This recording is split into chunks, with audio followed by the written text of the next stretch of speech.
Adrian.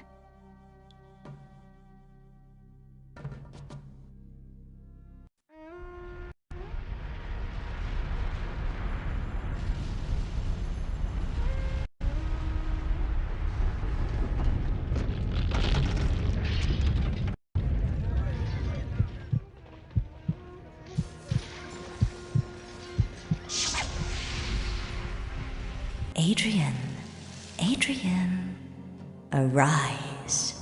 Sophia faces new danger. Leave this oasis, find the holy city. You can save her, but there is not much time. Arise, Adrian, arise.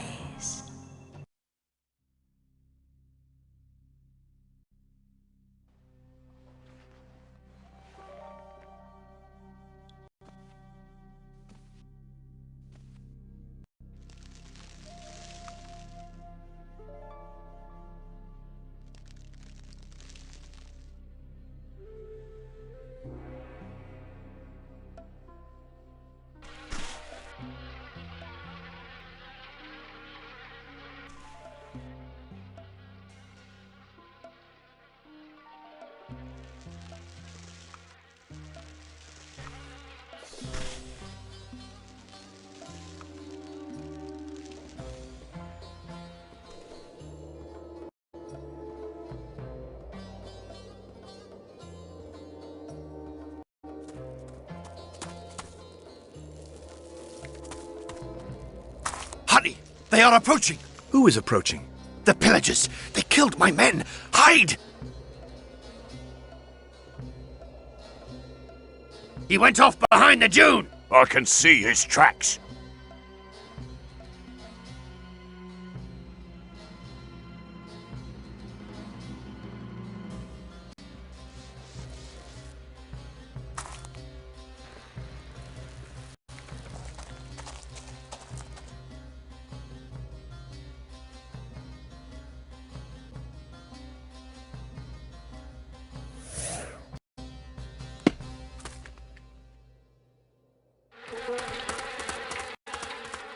Your god told the bees, "Set up your homes in the mountains, among the trees and rocks.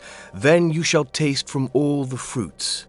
You do not know me, yet you save my life. You quote the Quran, but I can see very well that you are not from here. If Allah wanted to send me a sign, he could not have made it more clear. Thanks be to him that the Bedouins were in too much of a hurry to take all my belongings. Come, let us eat now.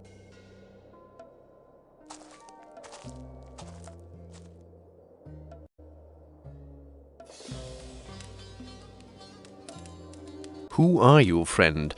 I do not even know your name. My name is Adrian, and to be honest, I do not know where or when I was born. You will think me mad. Sometimes men lose more than their way in the desert. This is the year 930 after the Hejra, Adrian, and this oasis is a day's walk from Jerusalem. But what are you doing here? Are you a Christian pilgrim? Of sorts. You are careful. That is a quality in the desert. And you speak Arabic fairly well for a man from the north. That is an even greater quality. Come, take a little tea, pilgrim. My name is Ozdemir.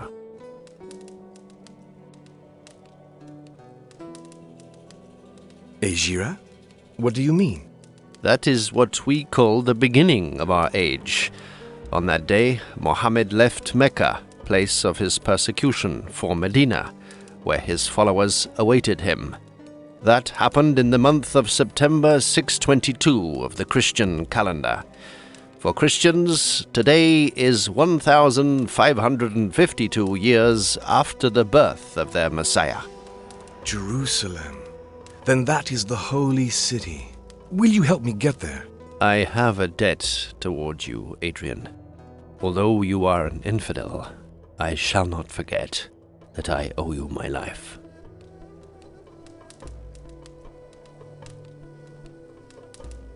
You pray to Allah, and you commit yourself to helping a stranger whose ancestors once roamed this land as your enemies. You are a man of peace, Ozdemir.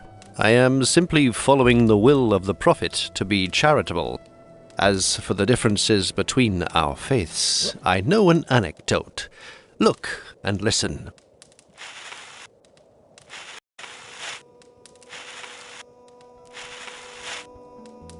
Imagine that around the fire there is a Jew, a Christian, and a Muslim. Our three religions were born in the desert, and so if I take the sand as a page on which to write the history of God and man, everyone will agree. On the right, mark the name of the first prophet.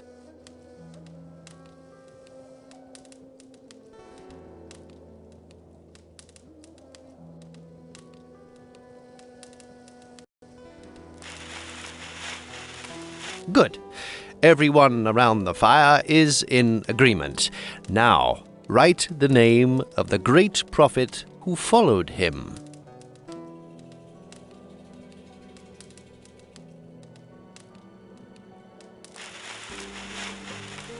Yes, we call him Musa. Everyone around the fire is in agreement. Musa is a great prophet, but the Jew says it ends there. Musa received the law of God, and nobody knows his will better than him, and he rises and leaves.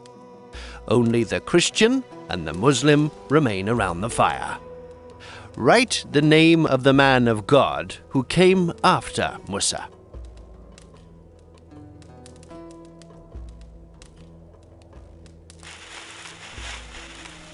Correct. We call him Isa. And for us too, he was a great prophet.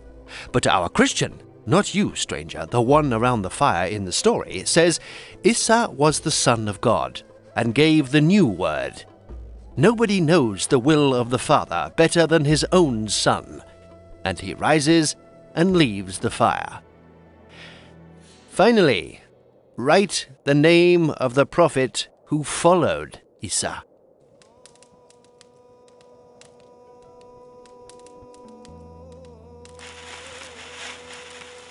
That's it. The Muslim agrees, but he is all alone now by the fire with the page of sand. He says, of course, Musa and Isa were admirable prophets, but Muhammad came afterwards, and Allah gave him the rest of the word. Now, write the names of the holy books under those of the prophets.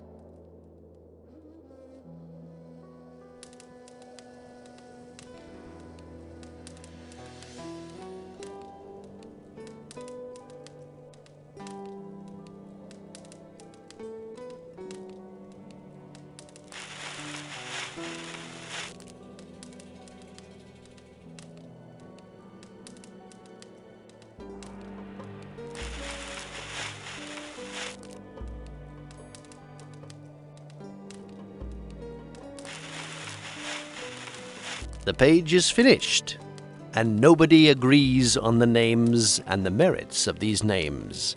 Note how the Muslim is the only one to acknowledge the merits of all three prophets and their words. He is surely the wisest of the three. Why is he the wisest, my friend? He is the wisest because at the end of the great discussion, he is the only one still by the fire, while the other two have disappeared into the cold night. And that's very foolish in the desert. Even a child knows that. Ozdemir, a man as wise as the one you describe, would have managed to keep everyone by the fire. Oh, perhaps, but to do that, he would have had to write in the sand above Abraham the name of the Almighty in a way that everyone would agree with. If you can find out how to do this, you are the wisest of all. But I am going to sleep now because I doubt I will ever find a man capable of that.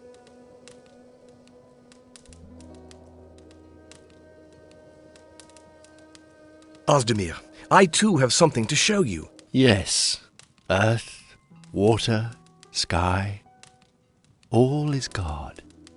And and fire is the faith that Allah ignites in the heart of man. You are courageous, educated, careful, and wise. You speak Arabic. I have great need for a man like you where I am going. What other languages do you speak? Greek, Latin, Hebrew, and the language of the French allies of your emperor. A translator. Allah has determined that you should cross my path. I have a delicate matter to settle in Jerusalem, and your skills could be of great use to me. Will you stay with me for a few days? I would be honored. And if it is true that there is no danger, Ozdemir, it is possible that by helping you, I shall help myself.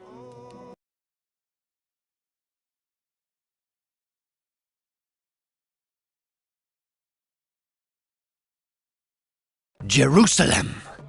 The 3 times holy city. The city of Christ's passion. The city where Mohammed was carried off by a winged mare with a woman's face to join Allah. And for the Jews? The city of their greatest king, David, and the site of Solomon's temple, the sanctuary of the Ark of the Covenant. I wonder what the city will be for me. Maktub, Adrian. It is written.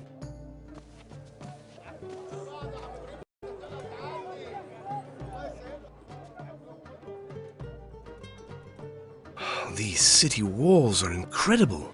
Jerusalem is very dear to the heart of Solomon. He ordered many constructions there. Fountains, a new facade for the Cathedral of the Rock, a hospice, and the reconstruction of the city walls.